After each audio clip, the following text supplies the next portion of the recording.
Hello, my friends, and welcome back. Very strange development in Ukraine. I'm saying it's strange because it's strange.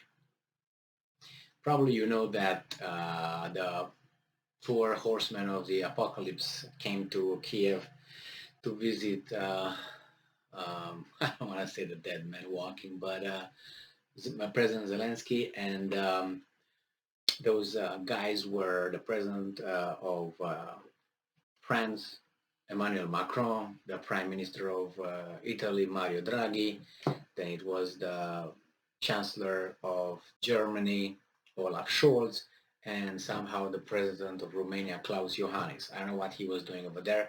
As I mentioned before, I think he was just carrying the luggages, but whatever. And they said, well, they came over there just to show solidarity. Really. You go to Kiev for, say, hey, a picture, let's go home. As I stated in another video, they came over there probably to have conversations face to face without too many people hooked to the communication lines, if that were it was to happen. Now you see all these three, let's say, important leaders, but I don't think they are decision-making leaders. They came over there. They probably spoke in unison, in one voice. With they took Zelensky and they told him, hey, hey, hey. And Zelensky said, I'm sorry, guys, I can't do anything. London doesn't allow me. And then New York as well, or Washington rather. And I think that's the way it is. And this guy said, okay, we're going home. Guess who dropped in Kiev today? Well, none other than uh, Prime Minister Boris Johnson of Great Britain. Why didn't he show up with the other three, or let's say four? Is because he probably goes and now gets Zelensky by the ear and say, "What the? You tell me what happened here, and I will tell you what to do."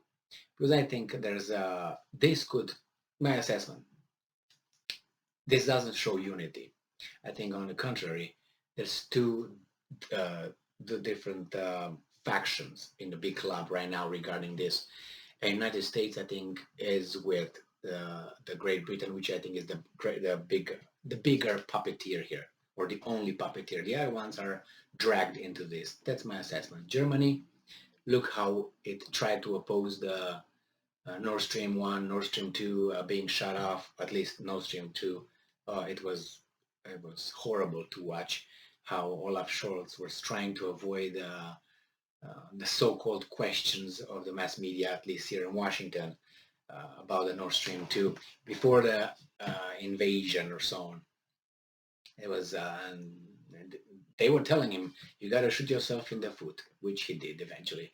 France does really whatever they want, but Macron is with one eye to the opinion polls and with the other one to see how he can figure out the opinion polls to go in his favor. Mario Draghi is a prime minister. Okay, whatever he's doing over there. Wants to pretend to be important. I think he's strategically very well located for the next step, which is going to be the Balkans. I think that's going to be the next step, and not initiated by the West. Let's put it this way: by these actors, it will be initiated by others on the Serbs side. That's one thing. So Boris Johnson came to Kiev to speak with his little guy over there, and it's so ridiculous, pathetic to look from outside. It's like these guys are just, I don't even know. It's like she's a she. I'm talking about Zelensky, like a bride to be. And these guys are the suitors coming around and trying to woo her away. Hey, I'm this, I'm that. Come with me. Come, no, don't go with it. That's how it looks. And besides Zelensky, or the bride is already promised. The marriage has been arranged already. It's Boris Johnson and Biden. They will have her first. Let's put it this way. So the new Voice of Ukraine from June 17th has its title as Boris Johnson arrives in Kiev on unannounced visit, second since Russian invasion. Unannounced. Yeah, unannounced, because it was like, what, damn, these guys came unannounced. They cut the line.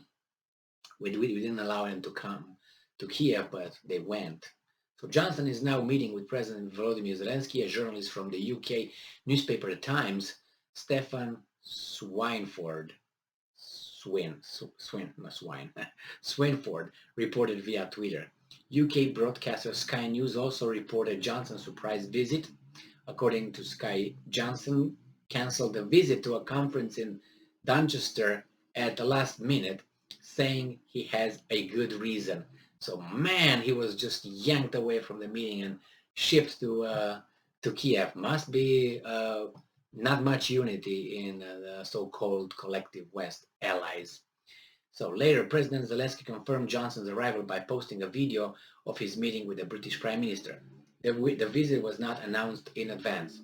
Many days, and I'm quoting, many days of this war prove that Britain's support of Ukraine is robust and resolute, Zelensky said. I am glad to see Boris Johnson, a great friend of our country, again in Kiev. Doing what? Why does he need to be in Kiev? Why? Why? To show his face over there for what? Opinion polls? For what?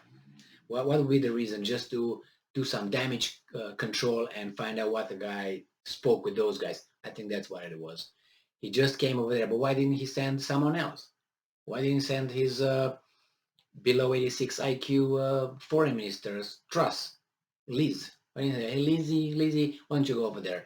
But probably he didn't trust her to take notes because she's kind of like, ooh, so she would have come with different kind of notes, if you know what I mean.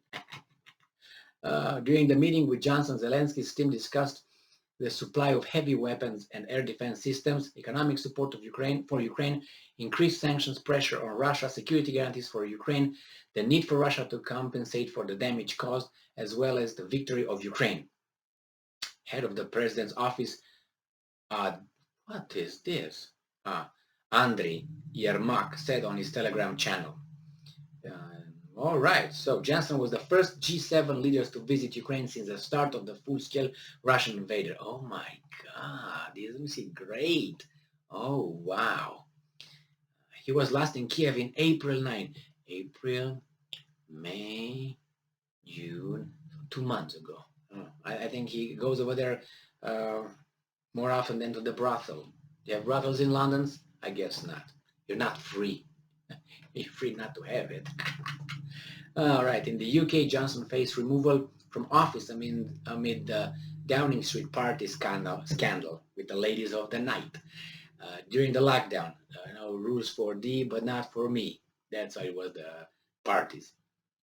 On June 6th, won a vote of confidence from the Conservative Party, but political pundits in the UK reckon that PM, the Prime Minister, has been fatally wounded politically by the Partygate scandal, and that he may have to step down in a matter of months. He was I don't think so. The day before Johnson's latest visit on June 16th, French President Emmanuel Macron, German Chancellor Olaf Scholz, Italian Prime Minister Mario Draghi, and Romanian President Klaus Iohannis also visited Kiev. What a coincidence. This guy just comes next day. I'm just going to go over there. All right, quickly. I'm telling you, these are not united. This shows big ruptures, not there, but in the alliance. Thank you very much for being with me again today. Stay strong, stay smart, look for the truth, and be just.